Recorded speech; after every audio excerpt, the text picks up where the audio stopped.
Well, hello, and I'm taking a look at an interesting knife here today. One that I did have, but apparently a dead hard drive kind of lost some stuff, and I just realized that I need to do it again. So here we are. This is from kind of one of those no-name kind of companies called Allvin, Allvin. And I've checked out a couple of knives. It seems like they're quote unquote higher end are pretty darn good, and their budget knives are not so good. So I keep that I keep that in mind and all that sort of stuff. But here we are. This is the 8318. All sorts of a creative name for it. And yes, this is a titanium handled knife with a VG10 Damascus core. And here we are with it here. We can see the different layers there. And flipping it up, we can see, yeah, especially right here as far as the light hits it at the moment, that this is the much older cladding after the fact kind of knife, rather than what a lot of them do nowadays, where it has a core steel that's not necessarily full length, and they'll have the other layers kind of clamp around it, so you don't really see that line on a lot of kind of newer Damascus and stuff like that. If it's done absolutely terribly, then if you are kind of jabbing this thing in and bending it or something like that, delamination is technically possible, but in the real world, it very rarely happens, and only if it's a really terrible knife that wasn't well done to begin with. And that doesn't seem to be the case here, so that's all sorts of good stuff. Like I said, it's VG10 core Damascus steel, which is very, very common industry wide. Um, I think Civivi's is a mixture between 9CR 18 MOV and 10CR 15 MOV, and well, 10CR 15 MOV is pretty darn close to VG10. I think VG10 has cobalt, and 10CR 15 MOV might not.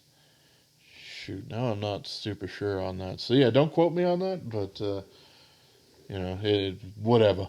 Either way, yes, a lot of companies, when they're doing Damascus, it will basically be a VG10 based Damascus, because it's very easy to heat treat, along with a lot of the different materials that they'll use for the cladding on here. I don't know what the other steels are that they use for the cladding on this guy, but a lot of them will use some of the other 420 kind of steels and stuff like that, because they heat treat very, very similarly, which is kind of important with some kind of Damascus stuff. Usually when they're actually intermingled, which really doesn't happen as often as a lot of companies might want you to believe. A lot of them are just done clad, like this guy here. But like I said, they're doing the taco instead of the sandwich kind of approach. But that's neither here nor there. What I can say on this is that the VG10 heat treat they've done on this is great. And that's really, really exciting for me to be able to say that on, just kind of a no name budget knife that actually does a really, really good heat treat on it. But yeah, this is some top notch VG10. It took a very, very long time for me to reprofile it. It's got a fairly obtuse edge to it. We can see just how much of a shoulder that we have going on here. And that's me reprofiling it to 17 degrees, which is what I do with most of the mid-range ingot steels. And yeah, so it is a kind of an obtuse edge grind there. I think they probably overall thought, well, this is a titanium frame lock. It's rough and tumble, so they kind of did a grind to match, which, hey, that happens on quite a few knives. It's I don't really have any problems with this thing trying to do any slicing or anything like that. It's just a little bit thicker than geometries that you would get on like a lot of Civivis and stuff like that. So we got a sandblasted finish going on here. Yeah, I got a couple of snail traps on there. I do carry my knives from time to time, and that can kind of happen. The plunge grind we can see pretty trash. They don't really have any sharpening choil or anything like that, unfortunately. So yeah, it is gonna start to smile on you a little bit there. What I will say is that this knife was, well, I don't remember exactly what I paid for it on Amazon, but looking at Amazon right now as I'm recording this, it's available for $55, which that ain't bad at all for what you're actually getting here. So we got the titanium frame. Interesting way they've done this. We have great lock bar access here. And this is basically, an overextended sort of thing here. And then they've milled in some very uneven kind of grooves going on here. Pretty interesting. It is very, very nice and rounded, so you don't feel it in your grip like you can with a lot of overextended lock bar access kind of things there. Yeah, it doesn't dig in like a lot of other jimping does. It's done really, really well. And the action is, it's nice, but it is a wiggle shut. There's no way that I was able to get this anywhere near a drop shut kind of nature. Maybe it would over years of use, but I don't know about that. When it's closed, the tip is very, very close to the top there. I mean, it is protected. You're not going to get yourself with it at all. We got two back spacers here. To the best of my knowledge, these are polished aluminum. So, not.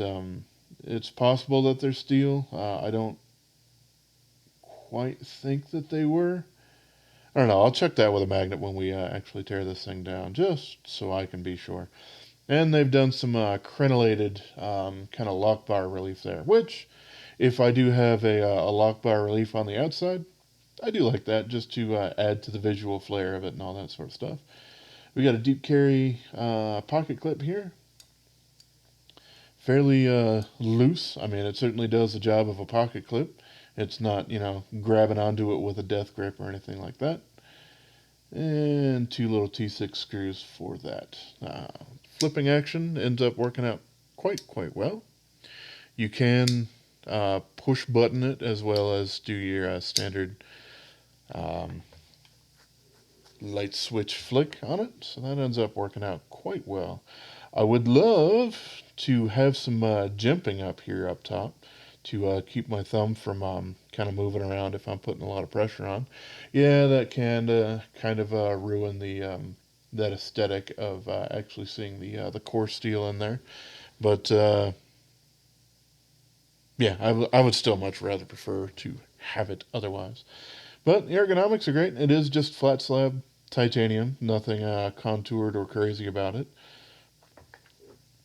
And this thing is nice and large enough for my hands, which they are considered XL as far as glove size. They are just a little over 4 inches between knuckles or whatever if you're measuring that. But I can have the flipper tab not really pushing up against my fingers or anything like that, and still have a comfortable full 4-finger grip on this guy. It ends up working out super, super nice and comfortable for a pinch grip. You can also do quite nice kind of a pairing grip, which you can also do for reverse chest liver grips. Of course, my chest isn't anywhere close, but you would be holding on to something here and pulling through it like that. That ends up working out great because it's got this arch in there. Kind of the way a sway back also kind of lends to that kind of grip there. And of course, the saber grip is also sort of nice. Hammer grip also works out all right. Reverse hammer grip, if you want to pretend to be a mall ninja, or you actually maybe might know what you're doing with some sort of a self-defense, is okay, but the handle itself, for me, seems a little small. If you had maybe normal-sized hands, might be a little bit better for you to secure with your thumb there, but I just basically have the kind of a pointy tip here. It is nicely rounded. I'm not saying it's pointy, just acute. Whereas if you had some smaller hands, and I can simulate that, you would have a lot more thumb purchase on there to keep that nice and secure. So let's see. Let's actually get a full length measurement on this guy, and it's right around like 8 1/3 inches overall. So as far as the blade length goes, we got 3.66 ounce or 3.66 inches, or just at 93 millimeters. That's a pretty healthy size, and something that I'm familiar with from some other knives that I got right around that same time. There's this guy, which I do think I've done a review on the channel already for. This is another Allvin. You know, they don't brand anything with their stuff on it, mostly because they just kind of purchase or license out designs from other OEMs or something like that. But still, fairly similar size. This guy is a pretty darn good buy as well. It's an M390 steel. It's not a stellar heat treat, but it's also not one of those terrible, you might as well have just used 14C28N kind of things. It still holds up pretty well. And the geometry on it is a little bit thinner, as this does have a 15-degree edge done on there.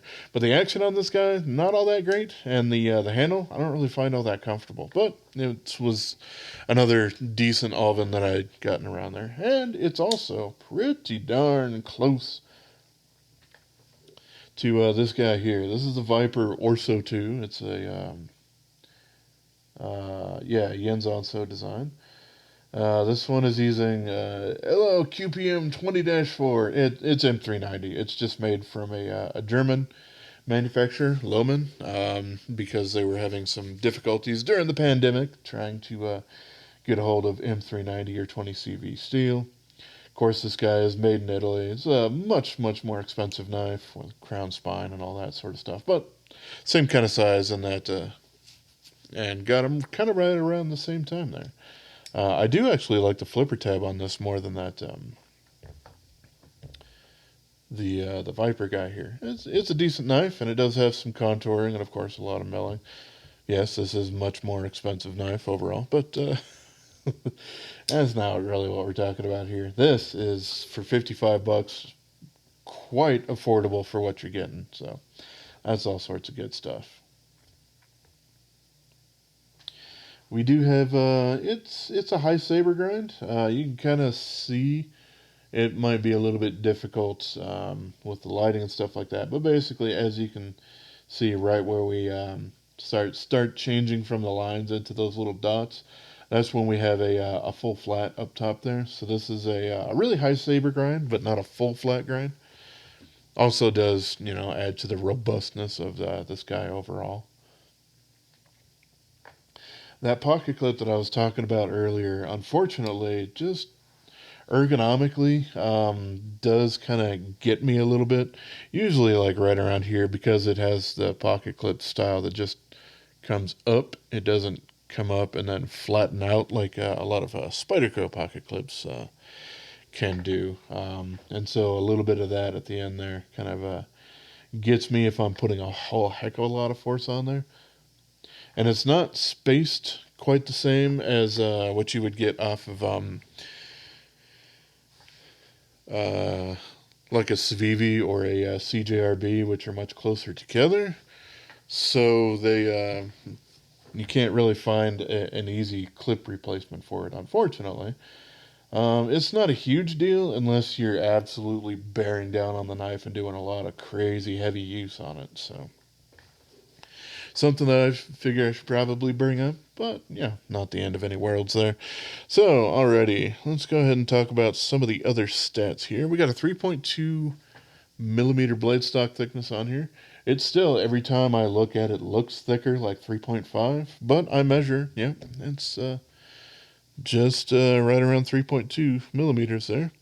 As far as the weight, we got 4.17 ounces, or 118 grams, which is that's pretty darn good for the 3.66 inch blade there.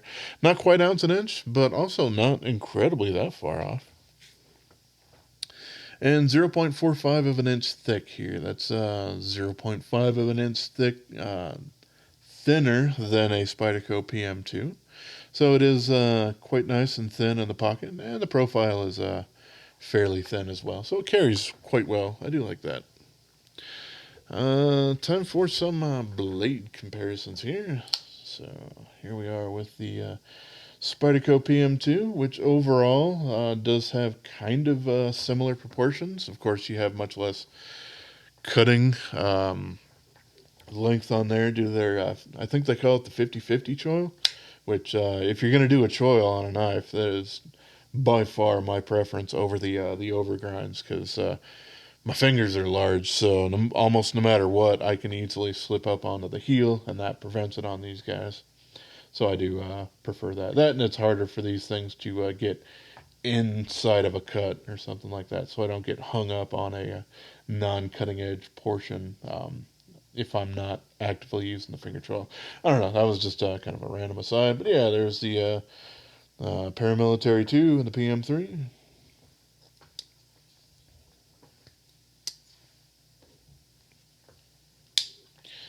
Here we are with the Endura. And, sure, why not? I can pull that guy out. There's a Native 5. This one in the funky green color because it's using M4 blade steel. I still think K390 does a better job, mostly because they can harden it harder than they can with the M4. But otherwise, at the same kind of Rockwell hardness, they are pretty darn similar as far as performance, from what I understand. Alrighty, there is the Benchmade Griptilian. And here we are with the 940, of course. These are both smaller in stature. Well, maybe not in stature with the Griptilian. It's probably pretty close as far as geometry and all that sort of stuff goes. But all right, there's the bug out here. We got the Brat number 1, which is yeah, a little bit less cutting edge overall because of the kind of choil sort of thing, but very similar there. But larger handle on the Rat 1,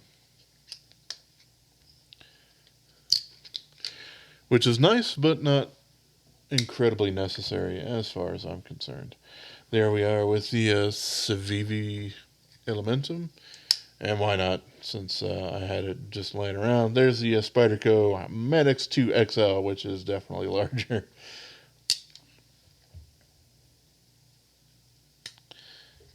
So, alright, I will just set those over to the side. So overall, for $55, you're getting some pretty good stuff overall. Like I said, at least on my specimen, the heat treat has been done really, really well for this VG10. It's definitely pretty high up there. And VG10, you can get pretty darn high. A lot of chef's knives and stuff like that from Japan that are made from it do go north of 60. And this does feel probably right at 60, maybe a little higher or something like that. I don't know. It's done quite well. But as always, we do go ahead and take these guys apart and kind of see what goes on inside. So let's go ahead and do that here. I have basically no need to take the pocket clip off because it's just screwed into the titanium. So here we go with this. It's got T6 hardware, which I do find I would much rather T8, but a lot of OEMs have so much T6 hardware that it's kind of the default unless someone specifically manufactures and requests T8. So this does not have a D-shaped pivot on it, unfortunately, as you could just see there. So I do kind of have to grab this because I've put some Loctite kind of a situation in there before. But there we are. And you can see on the inside, yep, we do have that hardened steel lock bar thing there with a ceramic bearing that also acts as an over travel stop. We got a little steel bearing race insert there, so they're not cutting any weird corners that really would ruin a knife. And we do have bearings here. However, they are steel. They are not ceramic. We can see a little bit of a lovely looking sort of stuff on the inside there. That's just due to some of the lubrication that they had used in the factory. No weight relieving going on here, which is why I said they probably used that as a justification for having a more robust grind on this than they would otherwise. And we got, of course, the blade stop pin here. Oh, yes, I do want to pull one of those guys off to see if it's steel or what. To me, it looks like aluminum. Yeah, there's no magnets going on in there whatsoever. So, yeah, these are aluminum. Still, aluminum isn't a bad choice overall for that.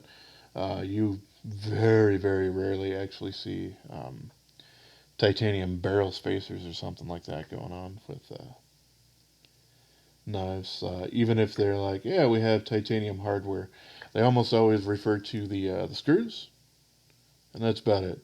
They won't really refer to a knife pivot or any of these barrel spacer kind of things. They don't really gain a huge amount of advantage over using titanium as far instead of steel or aluminum or something like that in a lot of those cases.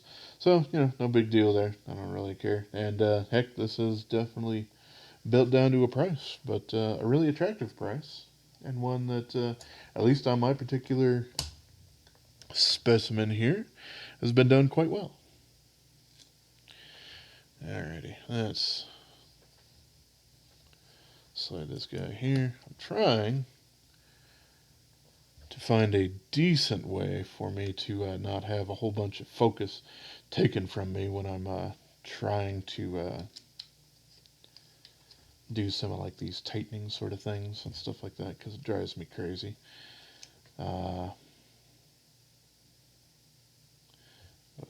Okay, let's go ahead and tighten them up and then back off just a touch. That was backed off just a little too much, but that's an easy adjustment. Let me just get the body screws all back up in this piece.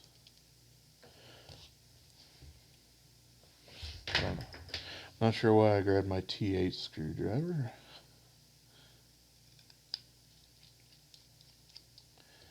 Because the only T8 thing on here is the pivot. At least that's T8, but I really haven't seen too many T6 pivots unless it's a very, very tiny knife.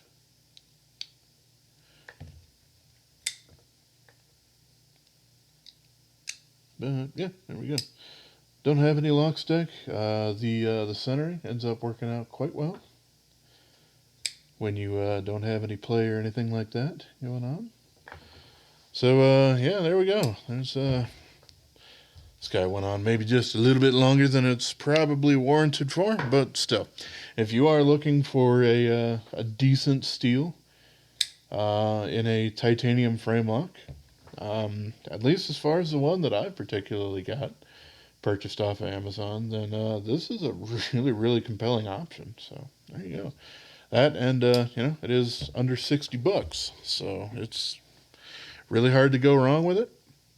Decent ergonomics.